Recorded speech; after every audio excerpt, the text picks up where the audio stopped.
Primeiro, deixa eu falar para vocês aí, eu me apresentar um pouquinho melhor do que o nosso amado Francisco fez. A caneta está aqui.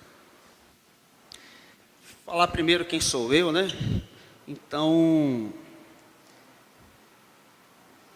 tem alguns irmãos aqui que são, como disse Sandro Lopes, velhos amigos, outros amigos velhos, e boa parte dos senhores aí me viram criança mesmo, né? A gente convive aí desde os 10 anos, então, lá nos primórdios, quando a gente começou essa visão, antes ainda da gente conhecer o Ministério Ensinando de Sião, a gente estava junto como família, e alguns caminhos vão indo para lá, outros para cá, e sou membro dessa congregação. Nesse período, a gente cresce, faz faculdade, estuda, sou capitão do bombeiro, para quem não sabe, estou há já 17 anos na corporação, tenho uma esposa, 3 filhos, que ali estão, você já deve ter visto alguns meninos correrem aí em alguns momentos. Tenho uma certa intimidade com sala de aula, com ensino, mas é uma responsabilidade gigantescamente diferente estar aqui hoje. A gente está sempre ensinando. Para mim é muito mais fácil falar de incêndio, falar de salvamento, falar de primeiros socorros, isso está na ponta da língua. Ensinar Torá, tenho feito a longa data, sentado numa mesa, comendo, bebendo, com criança, com pai, com sogro, com sogra. Aqui é uma experiência nova, mas eu acho que a gente vai tirar aí, vamos conseguir ter algum êxito. Mas a minha escola de ensino é o bombeiro. O Chula, a última vez que esteve aqui, lá naquela congregação que ele foi na Serra, ele falou assim, vou ensinar para vocês como um rabino ensina. Então, tenho visto, né, alguns rabinos ensinando, pastores ensinando, professores ensinando, acho que eu vou ensinar para vocês como um bombeiro ensinaria. Quando eu me peguei estudando para passar para vocês, eu me imaginava o tempo todo, eu passando aquilo para os militares que a gente está sempre ensinando. Então, se for uma dinâmica um pouco diferente, me perdoe, e se for bom a gente volta, se não for bom fica para outro tempo, aí a gente vai melhorando, tá bom? Ainda nessa parte, fico realmente muito feliz, porque vejo professores, vejo muita gente que me ensinou, sentada aqui nessas cadeiras. Alarcon está lá me olhando de rabo de olho, lembro muito de você, Alarcon, muito do que a gente aprendeu e a forma como a gente estudou, veio de casa e veio de grandes professores que eu tive, que estão sentados nessas cadeiras. Os outros mais novos, tenho certeza que com o tempo a gente vai se conhecendo um pouco melhor, tá bom? Francisco, como é que usa esse aqui? Para frente, para trás? Aqui. Tá ótimo. Acho que talvez fora da... É esse aqui? Essa aqui vai para frente. Ótimo. Ok. Bom, hoje então vamos falar da Paraxá Finéias. A leitura já foi feita. Bacana. Tem a números 25, como de 25 a 10, 29 a 40, e também 1 Reis, que é a nossa Haftorá. E a Brit Hadashá está lá em João, tem os paralelos em Mateus, Marcos, Lucas, que é a história, a gente vai passar por ela de quando Yeshua purifica o templo.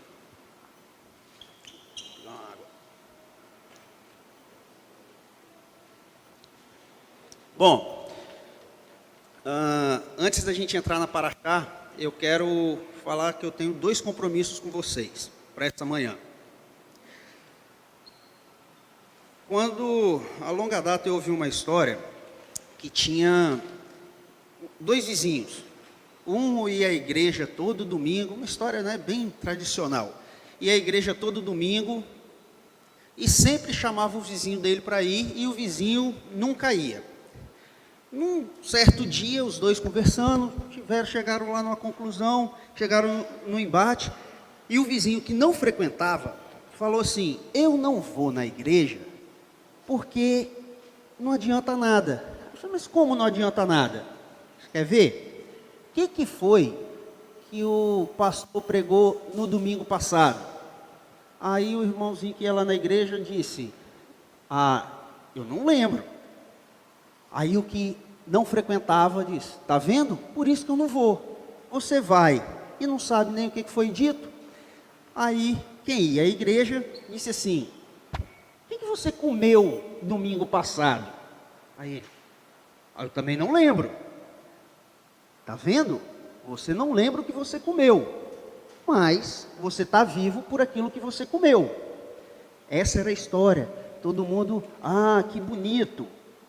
Mas, particularmente, eu tendo a concordar com quem estava criticando e falava assim: mas como que você vai e não sabe o que você aprendeu? Então isso há muitos anos me incomoda, porque tem proveito? Tem proveito, mas teria um proveito muito maior se a gente conseguir absorver de tal maneira que quando você for tomar o seu café da tarde, hoje à tarde, quando você for jantar hoje, quando você for almoçar amanhã, com seu pai, com sua mãe, com sua esposa, com seus filhos, com seu amigo, com seu vizinho, você consiga lembrar do que você aprendeu, de tal maneira que você volte naquele assunto. Então, o meu primeiro compromisso com vocês é, vou tentar passar o ensinamento de tal maneira que vocês saiam daqui com a segurança de que isso eu aprendi. Se der para a gente aprender um ponto, legal. Se a gente aprender 2, 3, se a gente percorrer toda a Paraxá, ótimo. Se a gente ficar no primeiro ponto, ótimo. Mas eu quero esse compromisso com vocês. E isso vai fazer ser um pouco repetitivo, talvez, em algum momento, porque eu só vou avançar a hora que eu perceber e a gente está entendendo. Porque eu espero que hoje à noite, quando você sentar lá para jantar, você fala assim: foi isso que a gente estudou, isso a gente aprendeu. E que semana que vem você consiga lembrar, quando quem for ensinar, conectar com aquilo que a gente está falando hoje. É uma sequência, ok? Você não precisa lembrar do que você comeu domingo passado, mas se a gente conseguir lembrar daquilo que a gente está estudando semana após semana, a gente cresce com isso. Senão, são palavras ao vento. Para a gente conseguir colocar em prática, no nosso dia a dia, aquilo que a gente está estudando, a gente precisa aprender. E aí não basta ser meros ouvintes. A gente tem que botar a cachola para pensar e tem que ter um exercício, tá ok? Meu segundo compromisso com vocês. São 11h23. Nós temos até que horas? Meio-dia 10, meio-dia 15, até meio-dia, ok? Então não precisa ninguém ficar preocupado. Se quiser que a gente para antes, você faz um sinalzinho que a gente para. Mas prometo não passar disso daí com vocês, tá bom? Até onde a gente conseguir ir, a gente vai. Bom, a Paraxá de hoje, o escopo completo do que a gente tem que percorrer, eu tirei 2 histórias que estão presentes na Paraxá, que é a história de Finéias, a história das filhas de Zelofeade. Já na Haftorá, a história do profeta Elias, e na Brit Hadashah, a gente tem a história de Yeshua purificando o templo. Então, se a gente conseguir, a gente passa por esses 4 pontos. Se não conseguir, fica para o ano que vem.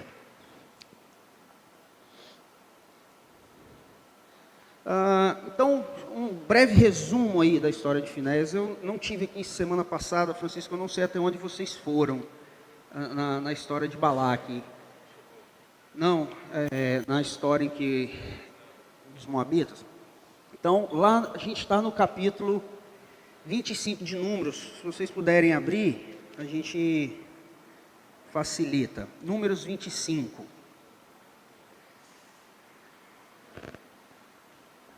Bom, eu não vou ler com vocês, mas ainda antes do início da Paraxá, a Paraxá começa no versículo 10 de Números 25. A partir do versículo 1, a gente tem ali o desenrolar de uma história. Eu começo a partir daí para a gente poder entender o contexto e daí tirar alguns ensinamentos, algumas observações. Os filhos de Israel estavam já próximo à terra de Canaã, já ali na beira de entrar. Estava nos últimos dias da peregrinação, e o Balaão, que foi a porção passada, Balaque procura um profeta, de tal maneira que ele quer que aquele profeta profetize contra Israel. Ele está com receio. O profeta, em vez de profetizar contra, abençoa o povo, que foi a profecia de Balaão. E na sequência, O rei lá, Balaque, muito chateado, falou assim, mas assim não dá, né? Eu preciso amaldiçoar esse povo. Balaão pegou e falou assim, ó, eu não consigo amaldiçoar esse povo e nem vocês vão conseguir. Mas eu tenho uma artimanha de tal maneira que o próprio Deus vai ferir o povo dele. E aconselhou Balaque para que as filhas de Midian fossem dadas em casamento e começassem a se relacionar com os filhos de Israel. Até aí não tinha um problema tão grave. Só que essas filhas de Midian levaram para dentro do povo de Israel idolatria. O simples fato de tomarem mulheres de outro povo é uma controvérsia, pode não ser muito perigoso, mas veio junto com essas mulheres algo terrível, que foi a idolatria. E a idolatria é uma entidade, Baal Peor, que era terrível e que tinha muitas questões com luxúria, que era envolvimentos sexuais, imoralidades sexuais. A gente tinha isso cultuado nessa entidade de Baal Peor, que foi a idolatria e o culto a Baal Peor que essas mulheres começaram a introduzir no povo de Israel, através, né, dos relacionamentos que começaram a haver entre os filhos de Israel e as filhas de Midian. Num determinado dia, um príncipe de Israel, chamado Zinri, ele, se para afrontar, se para poder marcar território, não sei. Fato é que diante de toda a congregação que estava pranteando à porta do tabernáculo, pranteando por quê? Estava tendo uma praga. O pecado de idolatria fez com que Deus acendesse a sua ira e veio uma praga contra os filhos de Israel e muitos estavam morrendo por conta da idolatria. Então Balaão estava obtendo êxito no conselho que ele deu para o rei Balaque. Fato é que muitas pessoas estavam morrendo. No meio dessa situação em que um monte de gente chorando, famílias pranteando, a praga se espalhando, pessoas morrendo, me vem um príncipe de Israel, da tribo de Simeão, alguém importante, desfilando com uma midianita pelo meio da congregação, na frente de Moisés, na frente de Arão, e ele vai passando como se nada estivesse acontecendo, ou afrontando quem ali estava, e passa e leva essa mulher para sua tenda. O Rabino Shula comenta até que, no entendimento dele, essa tenda era o próprio tabernáculo, mas não é consenso. O fato é que ele passa na frente de todo mundo, esfregando aquele relacionamento que estava todo mundo perplexo, todo mundo parado, não sabia o que fazer. Deus já havia falado assim, Moisés, pega os juízes e manda enforcar quem está fazendo isso. Naquele momento em que Deus revelou isso para Moisés, ainda as pessoas estavam tristes pela morte e embasbacadas, sem atitude, sem saber exatamente o que fazer. Passa esse príncipe de Israel com uma princesa midianita, também não era qualquer midianita, era filha de um dos líderes desse povo, e entra na tenda para coabitar com ela. Finéias, o ator principal aí, e o que ele fez tão importante, que levou o nome da Paraxá ao longo da história, é tomado de um zelo tremendo, passa a mão numa lança. Maria Rita falou que ia ficar aqui olhando, ela está aqui não, né? Alguma criança? Não, né? Passa a mão na lança, entra na tenda e transpassa os dois, de uma vez só pelo ventre. Então os dois estavam muito próximos, a gente imagina o que eles estavam fazendo, porque em uma só ele transpassou o príncipe e a princesa pelo ventre. Quando ele fez isso, duas coisas aconteceram de imediato. Uma delas a gente encontra na Bíblia, outra a gente encontra no Talmud. Falo da primeira, da que a gente encontra no Talmud. Outros príncipes da tribo de Simeão, outras autoridades se levantaram. Falou, opa, pera lá, quem é você, rapaz? Está maluco? Está matando um cara aqui dentro da tenda. Então, houve um levante. Isso não está na narrativa bíblica, está na narrativa do Talmud. Então ele já se colocou numa posição, ixi, o que aconteceu? A narrativa bíblica traz um outro ponto que aconteceu imediatamente após ele transpassar o príncipe e a princesa com a lança. A praga cessa. De imediatamente, a praga cessa. E aí entra a nossa porção. Entra a nossa porção falando que Deus vem e faz uma aliança eterna, cria um sacerdócio eterno entre ele e a geração de Finéias, porque ele foi tomado pelo zelo e porque ele agiu, ok? Então essa é a primeira história da nossa paraxá, eu vou tratar dela. Eu vou tratar dela com os senhores, ok? Dúvidas na história? Passamos? Então vamos lá. Aqui vai uma outra característica do estudo e faço um parênteses. Pouca coisa do que eu falar para vocês é minha, ok? Quase nenhuma opinião minha tem nesse estudo que eu vou trazer para vocês. O que eu fiz? Peguei outros rabinos, outros professores, pessoas que escreveram sobre essa paraxá, pessoas que gravaram vídeos sobre essa paraxá e pensei esses ensinamentos que esses sábios trouxeram e trago para vocês. Então, fico com uma escusa, não concordo, não pode não concordar, você não está discordando de mim, você vai estar discordando dele. O primeiro que eu trouxe é do Rabino Shula. Então, para cada história dessa, eu vou seguir essa metodologia com vocês, tá bom? Algumas coisas que o Rabino Shula coloca sobre essa paraxá. Primeiro ponto, Deus não se irritou com Finéias. Diferente do que a gente observa ali no Talmud, que outras tribos se irritaram, Deus não se irritou. Algo aconteceu ali que, a princípio, afinal de contas, ele foi lá e matou, cometeu um crime, um duplo assassinato, sem ninguém ter determinado isso para ele. Então é um ponto interessante, porque apesar das pessoas terem se levantado contra ele, o próprio Deus não se irritou com Finéias. Um outro ponto que ele destaca, as autoridades não se mexiam. A situação estava tão crítica que as autoridades nada faziam. Estavam lá paradas, pessoas morrendo, a praga se espalhando. Ele desfila na frente dessas autoridades, da liderança do povo de Israel, e eles não fizeram nada.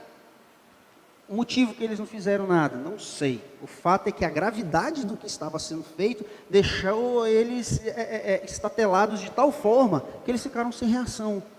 As autoridades ficaram sem reação. E daí ele tira algumas coisas que a gente pode aprender para a vida prática nossa. Conclusões do Rabino Shula, do que esse texto, do que essa história pode trazer para a gente de entendimento prático.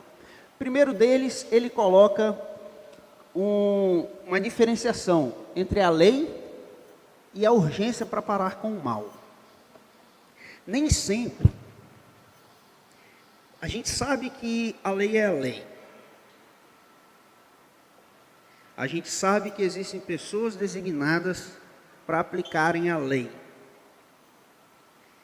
Mas nem sempre a lei ou a regra nos dá a urgência necessária para parar com o mal.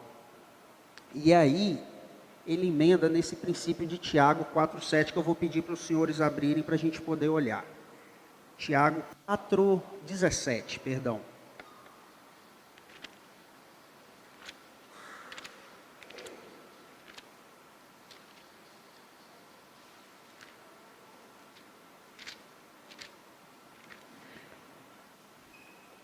O que a gente encontra em Tiago 4,17?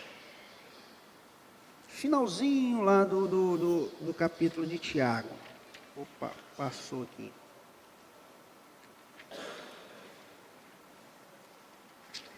O que Tiago fala? Portanto, qualquer um que saiba a coisa certa a fazer e não faz, comete pecado. Então o Rabino Shula, ele traça o cenário no texto que ele escreveu, exatamente que a gente, identificando o mal, sabendo o que precisa ser feito, a gente tem que agir muitas vezes. Não está passando aí não? Não, está ali, não, perdão. Muitas vezes, a gente sabendo o que precisa ser feito para interromper uma maldade, não faz porque está esperando a lei. Ano passado, retrasado, não me recordo mais, lá em Aracruz, eu faço parte do conselho escolar da creche lá da prefeitura. Uma pessoa me procurou e falou assim: eu acho que tem uma professora maltratando meu filho. Colocou um vídeo, uma câmera na mochila e foi filmar. Conseguiu flagrar essa agressão. Quando essas duas mães e um pai, o casal mais uma outra mãe veio comentar isso comigo, porque sabia que eu fazia parte do conselho, eles já falaram assim, e a gente filmou. Vou eu conversar com a diretora e a pedagoga da história, da escola. E a fala delas foi a seguinte: não, a gente está esperando pegar mais imagens, a gente está esperando fazer um flagrante, a gente está esperando... Gente, isso não é novela. A criança todo dia está apanhando na escola. Ela não pode apanhar hoje, já era, acabou. Aí, não, mas a gente ainda tem que ir na delegacia e fazer, não, você vai para qualquer lugar, mas o mal tem que acabar e acabar agora. Então, nem sempre o caminho legal, ele vai ser percorrido antes de você acabar com o mal. Muitas vezes a gente tem que fazer o quê? Agir, para poder parar com o mal. Não é justiça com as próprias mãos, a gente vai chegar aí nesse ponto, tá ok? E ele trabalha o conceito de que é importante colocar a fé em ação. Então, a gente está falando para casos seculares e para casos mais religiosos, a gente pode entender, como o Rabino Shula coloca, que a gente precisa colocar a fé em ação. E ele toma o exemplo de Davi, que em vários momentos não se defendeu, mas ele defendeu a honra do próprio Deus. E qual foi a forma que ele encontrou de defender a honra do próprio Deus? No exemplo dele com Golias, por exemplo. Estava do mesmo jeito. Golias ia lá, afrontava todo mundo, esfregava na cara do rei Saul, que não tinha homem, que não tinha Deus suficiente para poder enfrentá-lo. E Davi fez o quê? Colocou a fé em ação. Então, creiamos e saibamos, aprumados pela Torá, sem descumprir aquilo que é o correto, saibamos o momento de colocar nossa fé em ação. Quer o microfone? Cadê o microfone? Vamos olhar lá então Eclesiastes 8:11. O microfone está contigo, Francisco? Lê para a gente aí, por favor. Eclesiastes 8:11, então. Visto que não se executa logo o juízo sobre a má obra, o coração dos filhos dos homens está inteiramente disposto à prática do mal. Exatamente, né? Cessemos rápido com o mal. Até porque isso vai tendo uma escalada, né? Um vai vendo o outro fazendo, nada está acontecendo. Corrupção é assim, né, gente? Então, como que a gente consegue tirar princípios da Torá e trazer para a vida prática? A corrupção, o mal que não é punido, o mal que não cessa, ele vai se espalhando. E isso é terrível. Se expande. Obrigado, Francisco. Bom, ele trabalha também uma questão super delicada da gente entrar. O Rabino Shula, ele fala o seguinte: os muçulmanos são extremamente criticados pelo que eles fazem em relação à fé deles quando eles são criticados. E é óbvio, não resta dúvida, de que a violência que eles fazem é completamente radical. Esse radicalismo violento é algo que deve ser rechaçado, pleno. Quando fazem atentados por conta aquele jornal francês que fica publicando charges de Maomé, que eles até explodiram esse jornal alguns anos atrás. Então, assim, essa parte ruim sai fora. Mas ele fala o seguinte: muito do que os muçulmanos fazem em zelo à sua fé, eles têm muito a ensinar para a gente.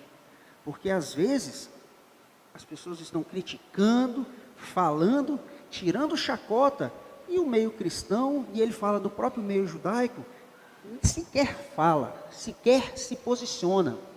E ele lança essa frase, que eu achei ótima. Chega um momento em que todo homem bom deve defender o que é direito, sem se preocupar com o politicamente correto. Chega um momento em que todo homem bom deve defender o que é direito, sem se preocupar com o politicamente correto. É uma visão, eu botei até entre aspas, né? É uma visão clara do Rabino Shula. Nesse texto ele vai trabalhando eu não estou falando que ninguém tem que ser radical, eu não estou falando que ninguém tem que ser intransigente, eu não estou falando que ninguém tem que ser violento, mas tem um momento em que a gente tem que sair de cima do muro e firmar a posição. Algumas vezes para que a gente fique bem um com o outro, para que a gente evite uma discórdia sobre uma desculpa de Paulo falando, do que depender de vocês, tenham paz com todos. Tem um limite. Paulo mesmo falou que tinha um limite. E muitas vezes esse limite esbarra no politicamente correto. Então, saibamos, estudemos e amadurecemos para que a gente saiba o momento em que você tem que deixar de passar a mão em cima de opiniões e acobertar coisas erradas pelo simples fato de eu não quero me indispor com fulano. Isso é bem característico do povo judeu, né? Falar mais na cara aquilo que está precisando. Não é ser mal educado, não é ter falta de amor, mas é tomar posição quando chega o momento de tomar posição. Bom, ele ainda traz a ideia de que muitas vezes a pessoa que tem esse zelo, que precisa tomar essa posição, que precisa colocar uma fé em ação, ela o faz porque ela acredita na causa, ou ela acredita na opinião dele. Cuidado, hein, gente? Não é um discurso de intolerância. Quem convive comigo sabe muito bem que eu tenho um discurso de temos que ser tolerantes, mas tem coisas que estão certas e não tem o que falar, e tem coisas que são rechaçadas e que o politicamente correto vem tentando torcer isso daí, fazer a gente achar que coisas erradas estão certas. Então, eu acho que é em cima disso que ele escreve. Quando ele escreveu isso, já tem uns 3 anos, quando ele escreveu aquela frase. Aí ele traz que o bom zelo depende da motivação desse zelo. E quem tem zelo, às vezes é chato. Tende a ser chato. E é importante ter sabedoria para a gente poder saber exatamente aquilo que a gente está defendendo, a hora de tomar uma posição que é diferente de ficar lá perturbando o outro. Então, ele coloca que a motivação para o zelo, que foi o zelo que Finéias teve, foi tomado pelo zelo do Senhor, por isso ele foi abençoado depois e teve lá a promessa de sacerdócio eterno. Foi pelo zelo, pelo cuidado, pelo ciúme que ele tinha do que estava acontecendo. Não foi por vingança, foi por zelo. E ele fala, o Rabino Shula coloca que o bom zelo depende da motivação, depende da causa. Por que eu estou fazendo isso? Né? E eu trago uma história, eu gosto muito do Avot, do Pirkei Avot. É um dos tratados talmúdicos, né? A Ética dos Pais. É um livro que aproxima muito de provérbios, tem vários conselhos sábios e práticos ali. E tem uma história que eu li no Pirkei Avot, que acho que ilustra bem essa ideia da motivação. E eu tomei essa história para questões de fé, para questões profissionais, para questão de casa. Essa é uma historinha que eu queria que a gente conseguisse sair daqui com ela marcada na nossa cabeça, no nosso coração. Um dos rabinos, lá da época do Talmud, não lembro qual, contou essa história. Ele tinha lá a yeshiva dele, com os discípulos dele, né, os talmidim dele lá, estudando com ele, e tinha lá o principal aluno dele, o xerife lá, do curso dele lá, o 01 dele lá, o primeiro, o melhor aluno que ele tinha, que era o braço direito dele. E esse aluno que era o braço direito dele, constantemente chamava a atenção dos outros alunos. Ó, vocês estão errando aqui, ó, vocês estão errando ali, ó, isso que vocês não estão fazendo não está certo, ó, tem que fazer isso, tem que fazer aquilo. Num determinado dia, esse rabino, que era o chefe da escola, falou assim: fulano, não quero mais que você chame a atenção dos outros alunos. Isso na frente de todo mundo. E os outros alunos disseram assim: mas mestre, tudo que ele está chamando a atenção está certo. Quando ele falou que a gente não falou a bênção correta, ele tinha razão. Quando ele falou que a gente estava tomando tal procedimento errado, ele também tinha razão. Ele está nos ajudando. E o mestre falou assim, o rabino chefe: olha, a diferença minha para ele é a diferença do gato para o dono da casa. A minha diferença para ele é a diferença do gato para o dono da casa. Não estou entendendo. Veja bem, os dois ficam felizes em caçar rato. Não é isso? Tanto o gato quanto o dono da casa querem pegar rato. O dono da casa quer ver a casa livre de rato. O gato só quer caçar o rato. Um está com uma motivação pensando em ver a casa livre de rato. O outro está com a alegria dele em pegar o rato. Você está fazendo errado. Isso é o certo. Então, a motivação, ela ajuda a gente a balizar o zelo. Essa autocrítica, cada um tem que fazer. Será que quando a gente está chamando a atenção no nosso dia a dia, quando a gente está criticando lá o marido, está criticando os filhos, está brigando com o seu funcionário, está reclamando do seu chefe, está reclamando do governo, a gente está fazendo isso com qual motivação? O zelo. Qual é o nosso zelo? Qual é a motivação do nosso zelo? Porque simplesmente a gente quer mostrar que ele está errado ou porque a gente quer que ele se acerte? Quando a gente está defendendo uma causa, eu estou defendendo uma causa porque eu quero impor algo sobre você ou porque eu quero te levar a crer com amor de que existe um caminho melhor? Então, essa medida do gato e do dono da casa, para que você quer comer um rato? Para que você quer caçar um rato? É a medida do bom zelo, que baliza a motivação, tá ok? Beleza? Ele vem nessa sequência, trabalhando que a sociedade muitas vezes leva a gente à mornidão, né? Ficar ali em cima do muro, de novo, a não tomar determinadas posições, porque é mais confortável, não quero me indispor, é mais confortável, e leva a gente à mornidão. Então, é importante a gente sair dessa mornidão, a mesma mornidão que a gente vê lá em Apocalipse, né? A gente tem que tomar posição.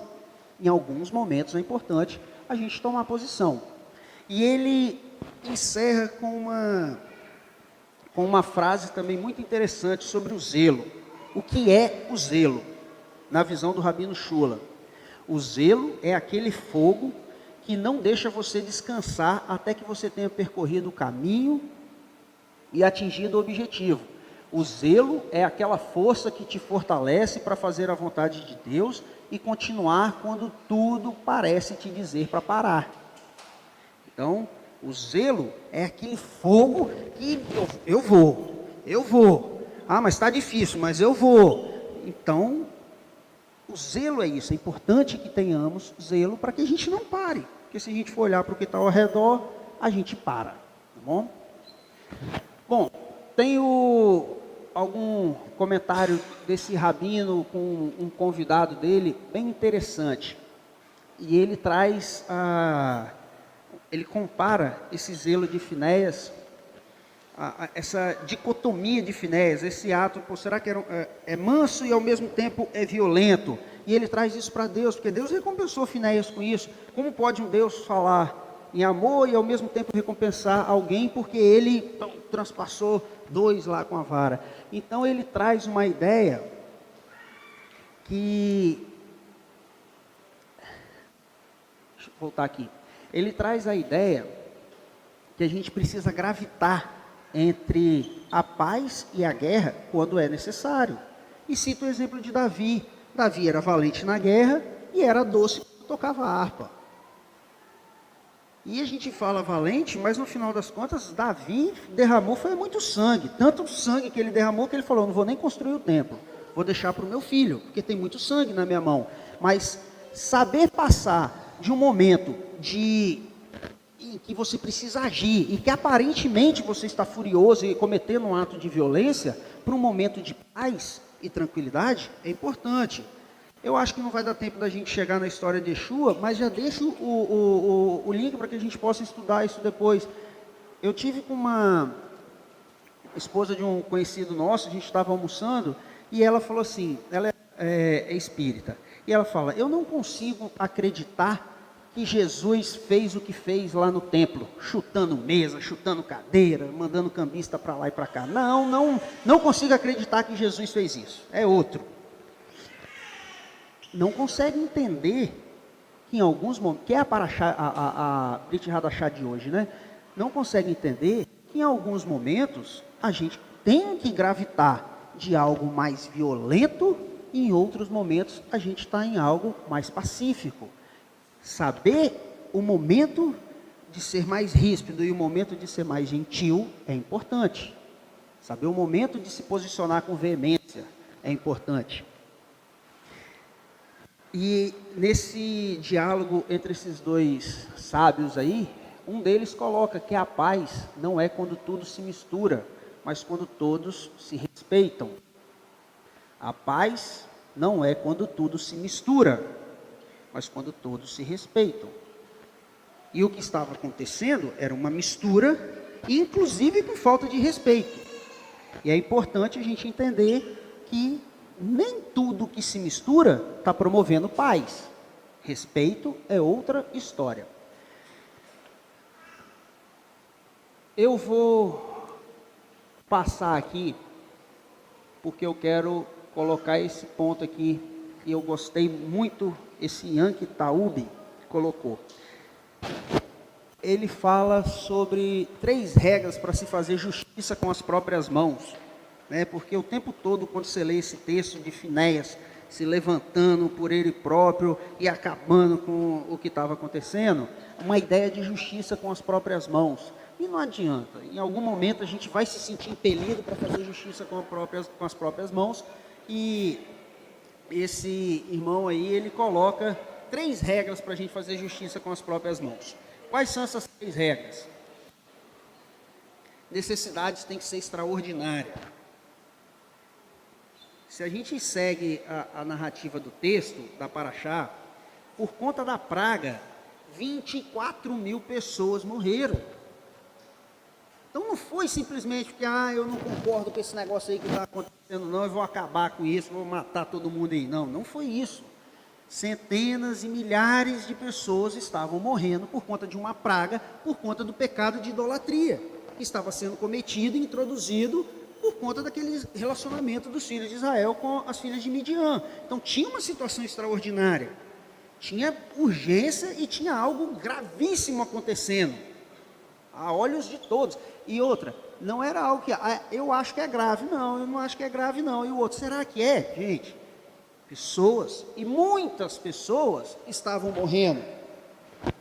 Difícil isso acontecer no nosso dia a dia, né? E às vezes tem o costume aí de pegar alguns trechos da Torá ou trechos da Bíblia, a gente vê isso aí aos montes. Não, aconteceu isso, então eu vou fazer isso também. Olha lá, hein? A situação extraordinária que ele coloca aqui, eram milhares de pessoas morrendo. E não era morrendo espiritualmente não, morrendo. Okay? Famílias sendo destruídas. Arcar com as consequências. Nem sempre, quando você fizer justiça com as próprias mãos, a lei vai estar do seu lado.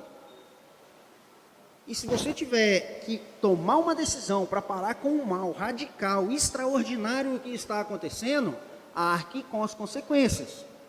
Os outros príncipes lá se levantaram na narrativa do Talmud e ei, o que é isso que você está fazendo? Nós vamos te pegar. Quem é você para matar um príncipe da minha tribo? Ele não era simeonita, matou lá um príncipe da tribo de Simeão. Então, e não tinha lei que o protegesse. Se não fosse o próprio Deus, assim, alto lá, ele se levantou no meu zelo e eu vou recompensar ele. Ninguém sabe dizer o que ia acontecer com Finéias. Ele estava sujeito ao crime que ele cometeu. E por último, em resumo, não ser prazeroso. Acho que foi algum dos senhores aí comentou. Aquela situação não é uma situação que vou fazer justiça com minhas próprias mãos, agora que eu vou lá e botar para valer em cima dele. Se isso não for contra a sua natureza, aquela ação que você tem que tomar, você se libertar de algo que é o correto fazer e falar assim, eu preciso fazer isso. Se isso não te for pesado, se isso te causa prazer, provavelmente é porque você não devia fazer aquilo. Você não está se encaixando nessa situação. E aí são diversas, né? Ele conta uma história de que ele se levantou contra o vizinho dele, que tinha feito uma horta que pingava no telhado da casa dele. Enfim, e ele foi lá, quebrou tudo, jogou sal na horta do camarada. E ele falou assim, depois que eu fiz tudo isso, eu percebi que não tinha uma necessidade extraordinária, que eu não estava disposto a arcar com as consequências, porque ele mentiu e falou, não fui eu não fiz nada não. E ele sentiu uma alegria imensa em ir lá acabar com a horta do vizinho dele. Ele falou assim, eu fiz justiça com minhas próprias mãos, e depois eu descobri que tinha uma regra para fazer justiça com as próprias mãos, e eu não segui nenhuma dessas regras. Basicamente, se a gente olhar essas 3 regras aí, eu acho que quase que a totalidade da população vai passar pela vida sem nunca ter que fazer justiça com as próprias mãos. E a ideia é essa. Finéias não está aqui para incentivar a gente, a história de Finéias, a fazer justiça com as próprias mãos. Mas para mostrar que, para que isso seja feito, você tem que pegar e seguir regras. Tem que ser extraordinário, pessoas estão morrendo, você tem que estar disposto a arcar com a consequência, e você não pode fazer aquilo como tornar rotineiro, de maneira, inclusive, a falar assim, que bom, eu sou um justiceiro, né? Homem-Aranha, Superman, a gente não vai encontrar. Eu estou de olho no relógio, tá, gente? Pode ficar tranquilo.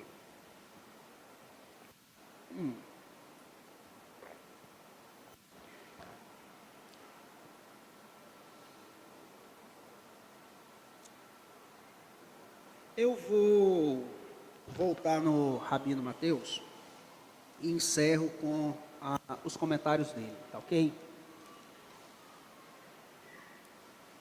A gente fecha com o que o Rabino Mateus trouxe sobre a história de Zeloferade. O primeiro ponto que ele destaca é a origem de Finéias, a história de Finéias. O primeiro ponto que ele destaca é a origem de Finéias. Finéias era neto de Arão por parte de pai, mas por parte de mãe, Finéias era neto de Jetro. Jetro não era judeu. E Finéias, não sendo judeu puro, com pedigree, exercia o sacerdócio.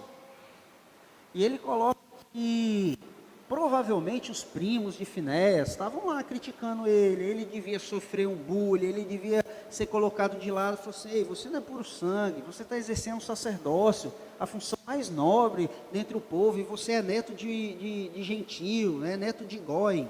Então ele, dentro desse contexto, foi que Finéias tomou aquela decisão. Finéias tinha tudo para fazer o que os irmãos dele estavam fazendo, para que ele fosse aceito. Então ele tendia a querer repetir o que os outros estavam fazendo, para que ele fosse plenamente aceito, já que ele tinha, digamos assim, uma mancha na ascendência dele, e a gente sabe como que o povo judeu lida com isso. Mas Finéias não imitou o que os outros estavam fazendo. Finéias não imitou o que Zinri estava fazendo.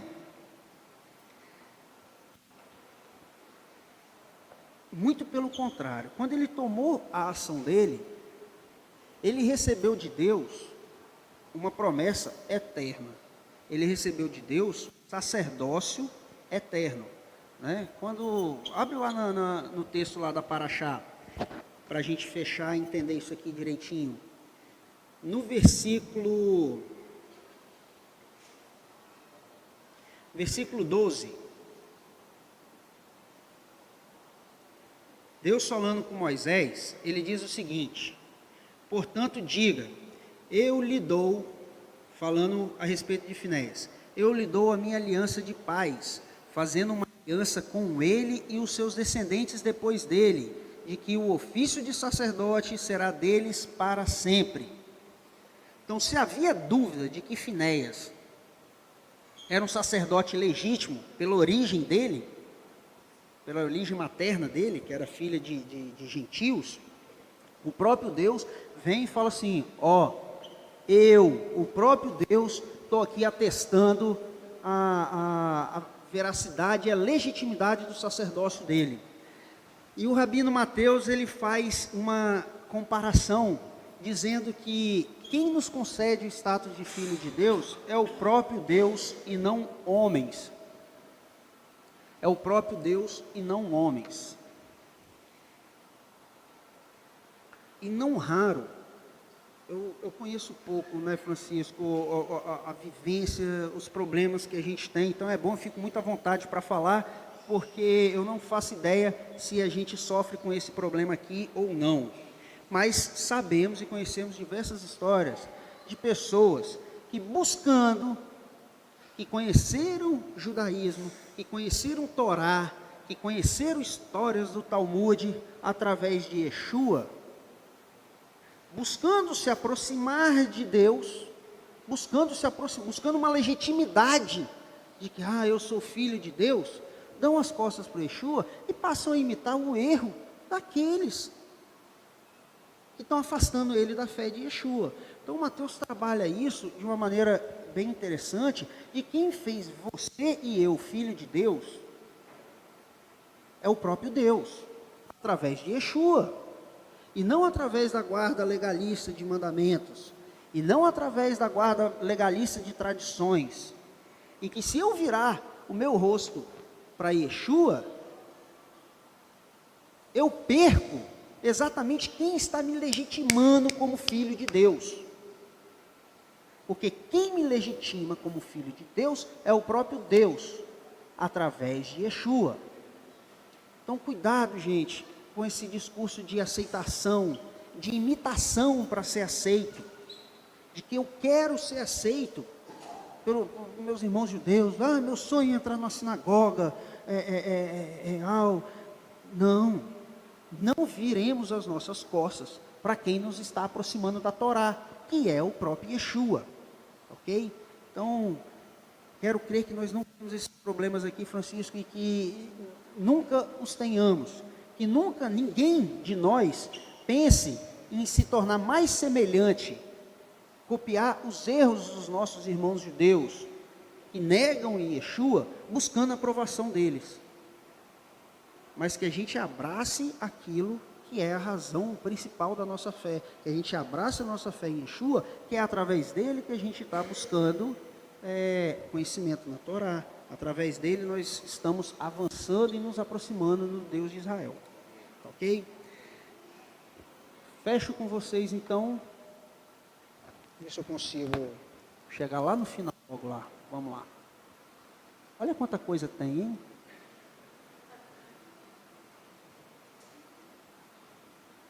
Rapaz, está longe, hein?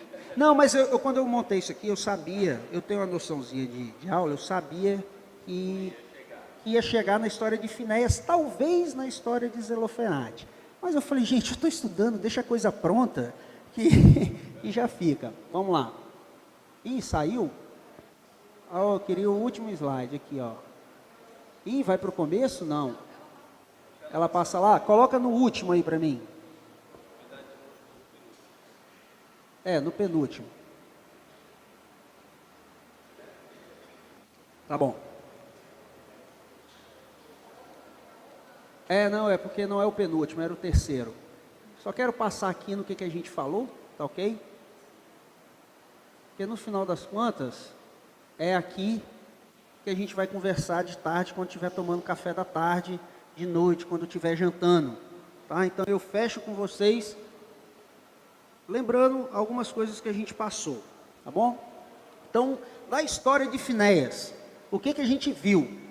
Em Ras, né, em hebraico, o que a gente viu? É importante colocar o nosso zelo em ação, colocar a nossa fé em ação. E o que leva a colocar a nossa fé em ação é exatamente quem?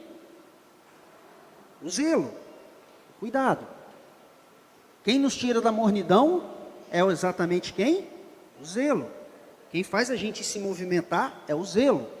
Então é importante a gente ter zelo por uma causa. Fazer o que é certo quando houver a oportunidade e a urgência em cessar o mal. Foi uma das coisas que a gente viu. Se a necessidade exige, façamos o certo. Se você tem o poder de parar o mal, pare o mal com urgência. Muito cuidado ao fazer justiça com as próprias mãos. Provavelmente passaremos nossa existência aqui na terra nesse primeiro momento, sem nunca precisarmos fazer justiça com as próprias mãos. Tá bom? Não pode ser algo prazeroso, tem que ser contra a nossa natureza, tem que ser extraordinário, e a gente tem que estar pronto para arcar com as consequências. Ser extraordinário dificilmente vai ser. E não abra mão de Yeshua para ser aceito por ninguém e por nada. Tá bom? Basicamente foi esses pontos que a gente passou com vocês hoje, tá bom? Obrigado, Francisco, obrigado a atenção de vocês, desculpa os 7 minutos passados, mas a gente vai alinhando o prumo na próxima, tá bom? Obrigado, Francisco. Hein? Oro.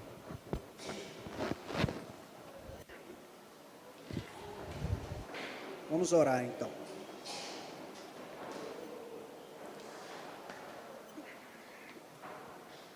Querido Deus, nosso amado Pai, nós te agradecemos por essa manhã, te agradecemos por cada manhã em que o Senhor renova as misericórdias do Senhor sobre nós, a cada manhã que o Senhor nos restaura a vida. Nós te agradecemos pela oportunidade rara que nós temos de estar juntos como irmãos, numa congregação, estudando a Tua Palavra.